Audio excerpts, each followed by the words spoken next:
Break के बाद एक बार फिर से आपका स्वागत है। आप देख रहे हैं टैक्स गुरु और आपके सवालों का जवाब देने के लिए हमारे साथ बनी हुई है जाने माने टैक्स एक्सपर्ट गौरी चड्ढा।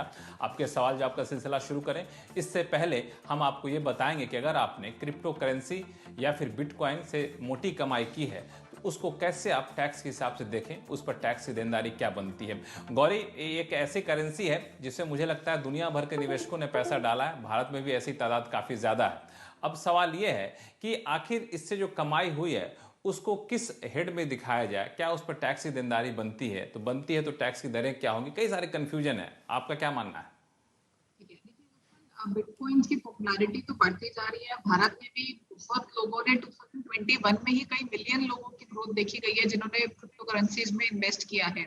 लेकिन इनकम टैक्स एक्ट की बात करें तो यहाँ पे कहीं क्लैरिटी नहीं है कि क्रिप्टो करेंसीज को लेकर के आपको टैक्स कैसे देना है, कितना देना है, कब देना है, ये चीजें क्लियर नहीं है।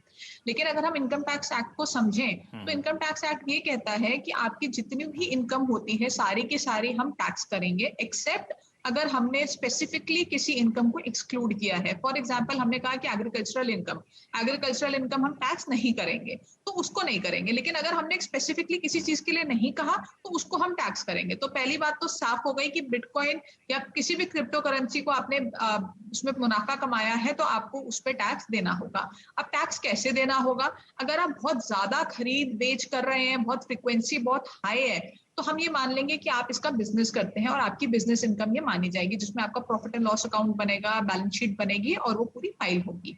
अगर हम कहें कि आपने एक बार लेके रख लिया और कई साल बाद आप उसको बेच रहे हैं या आगे बेचेंगे, तो ये इन्वेस्टमेंट पर्पस के लिए मान लिया जाएगा, जिसमें अगर आप 3 साल का होल्डिंग पीरियड निकालने के बाद इसको बेचते हैं तो लॉन्ग टर्म कैपिटल गेन लग जाएगा 20% पे। अगर आप इसको 3 साल से पहले बेच देते हैं तो जो आपका शॉर्ट टर्म कैपिटल गेन है वो लग जाएगा स्लैब रेट पे।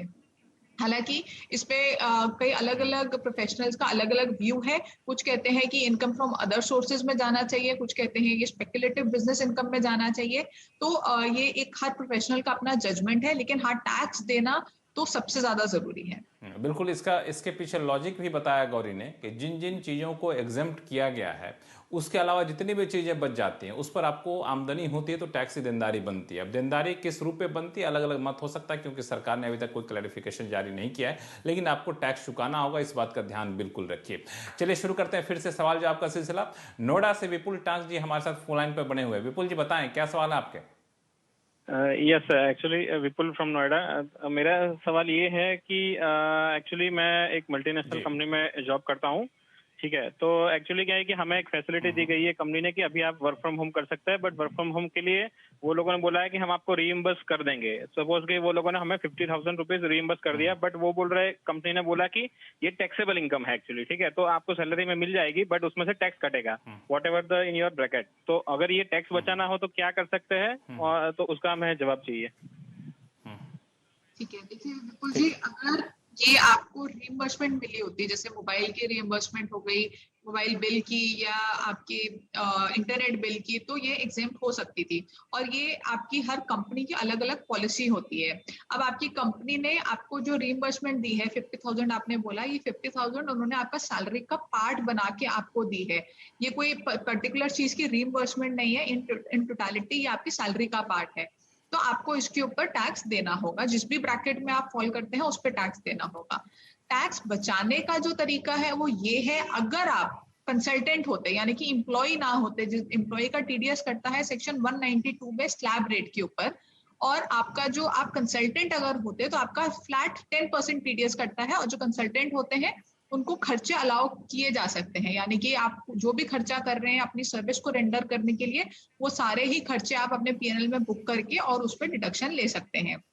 लेकिन आपकी बातों से ऐसा लग रहा है कि आप एम्प्लॉय हैं, आप कंसल्टेंट नहीं है।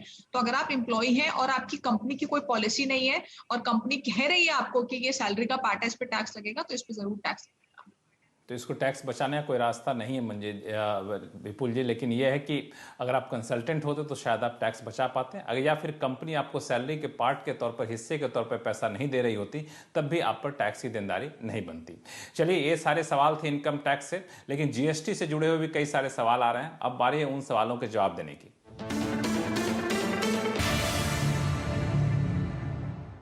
जीएसटी के मोर्चे पर पहला सवाल आया है पटना से मंजीत कुमार जी का, जो हमारे साथ फोन लाइन पर जुड़ गए हैं। मंजीत जी बताएं, क्या सवाल है आपके? हाँ, सबसे पहले नमस्ते है। मेरा सवाल है कि मैं एक कंपोजिशन डीलर हूँ और मैं अनदर स्टेट से माल परचेज किया था, जिसमें से कुछ माल मैं वापस करना चाहता हूँ, बट सप्लायर का ये कहना है कि आप मुझे टैक्स इनवॉइस देंगे तभी मैं माल वापस लूंगा। तो ये कैसे पॉसिबल है? ठीक है। देखिए, पहले तो मैं बता दूं, कॉम्पोजिशन डीलर के कुछ रूल्स होते हैं। तो कॉम्पोजिशन डीलर जो होता है वो इंटर स्टेट सामान बेच नहीं सकता, लेकिन खरीद सकता है। तो आपने माल खरीदा है, यहाँ पे आप ठीक है। लेकिन कॉम्पोजिशन डीलर जो है वो टैक्स इनवॉइस भी इश्यू नहीं कर सकता। तो आप टैक्स इनवॉइस इश्यू नहीं कर सकते, और आप ये शायद समझ गए हैं, आपको पता है कि आप टैक्स इनवॉइस इश्यू नहीं कर सकते। तो आपका जो सप्लायर है, आपको उसको समझाना होगा कि मैं कॉम्पोजिशन स्कीम में आता हूँ, मैं टैक्स इनवॉइस नहीं इश्यू कर सकता। आप उसको एक्ट दिखाइए, रूल्स दिखाइए, समझाइए, और उसके बाद अपना माल वापस ले लीजिए। और ये बात बहुत आम है, सबको पता है कि कॉम्पोजिशन डीलर जो है वो टैक्स इनवॉइस इश्यू नहीं कर सकते। तो मुझे लगता है वो जरूर समझेंगे इस बात को। अगला सवाल है कोलकाता से विमल कुमार रॉय जी का। विमल जी बताएं, कैसे मदद कर सकते हैं आपकी? जी सर, मेरे कंपनी को अभी आज सर्टिफिकेट ऑफ एप्रिसिएशन भी मिला है। ठीक है, मेरा तो सवाल ये है कि सर्विस के लिए जो हम लोग रॉयल्टी पे करते हैं, इसके ऊपर हम लोग 18% सर्विस टैक्स जीएसटी देते हैं। ठीक है, और मेरा जो सेल आउटपुट है 5% है। तो लगभग मेरा 90 से 100 करोड़ का इनपुट पड़ा है। तो इस सर्विस के ऊपर कोई रिफंड का कोई ये आया है? कुछ रिफंड के लिए कुछ मिनिस्ट्री से कुछ आया है? रास्ता है कि नहीं है? गौरी, हाँ समझ गए।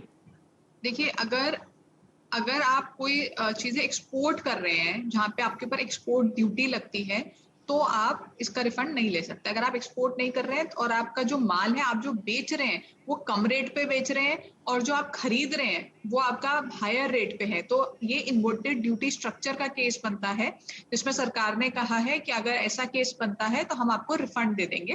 तो आपका केस मुझे लगता है इन्वर्टेड ड्यूटी स्ट्रक्चर में फॉल कर रहा है, यानी कि आप ज्यादा रेट पे खरीद रहे हैं, कम रेट पे बेच रहे हैं। इस केस में हमेशा ही एक्यूमुलेटेड बैलेंस आपका क्रेडिट लेजर में रहेगा, तो आप इसका रिफंड ले सकते हैं। अगर आप इसका रिफंड नहीं लेते तो आप आगे की सेल्स पे इसको एडजस्ट करते रहेंगे, लेकिन इस केस में हमेशा ही एक बहुत बड़ा अमाउंट आपका लेजर में पड़ा रहेगा। तो मेरे हिसाब से आप इसका रिफंड क्लेम कर लीजिए।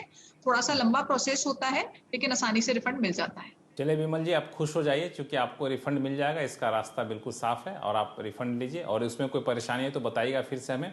सवाल जवाब का सिलसिला आगे भी जारी होगा, लेकिन फिलहाल वक्त हो चला छोटे से ब्रेक का। ब्रेक के बाद फिर से लौटेंगे, कहीं जाइएगा नहीं।